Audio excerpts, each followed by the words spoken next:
तुम्ही गावातले 4-2 कार्यकर्ते जोपासण्यासाठी हजारो लोकांवरती अन्याय करता. त्यापेक्षा 4-2 सोडून द्या आणि हजारो लोकांचं कल्याण करायचा विचार करा. पण तशी सुबुद्धी या नेत्यामध्ये येणार नाही, हेही तितकंच खरं आहे. आज मी एका ग्रामपंचायतीच्या पांदण रस्त्याचं इस्टिमेट वाचलं. 1 किलोमीटर पांदण रस्ता. पांदण रस्ता म्हणजे त्याच्यावर डांबर नाही, त्याच्यावरती सिमेंट नाही, फक्त आजूबाजूची माती उकरली, मुरुम उकरला आणि कच्चा रस्ता तयार केला. 1 किलोमीटर रस्ता. त्याचं इस्टिमेट होतं 24 लाखाच्या वरती. आता मित्रांनो, एका गावामध्ये असे 2-2, 4-4, 1-1, 2-2 किलोमीटरचे रस्ते होतात.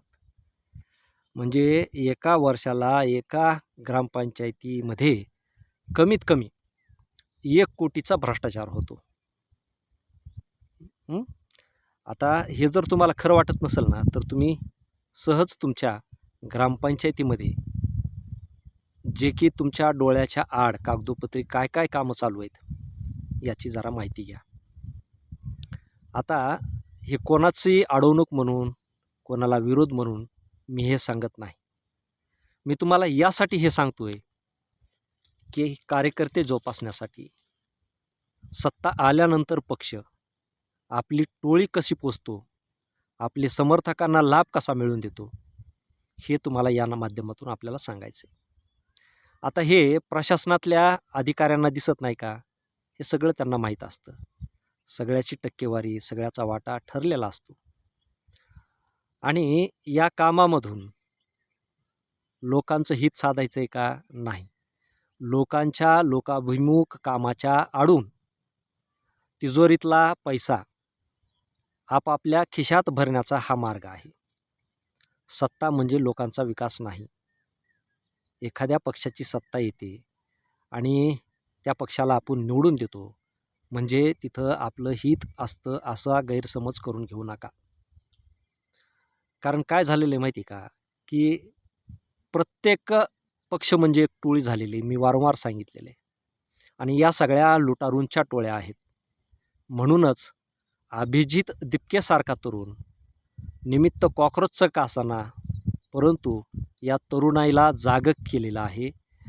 या तरुणांचं भविष्य कुठं अडलेलं आहे आणि कुठं खाईमध्ये टाकलेलं आहे तर ते तुम्हाला दिसून येईल.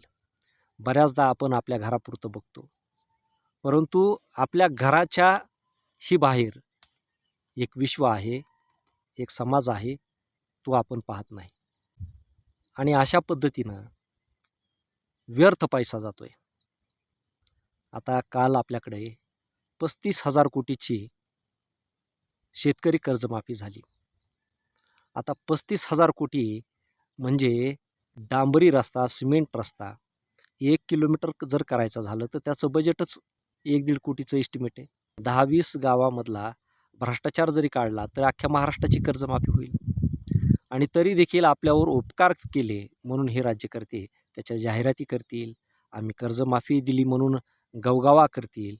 परंतु तुमच्या आडून तुमच्या सत्तेमध्ये किती भ्रष्टाचार झाला याची सुद्धा जाहिरात करायला पाहिजे.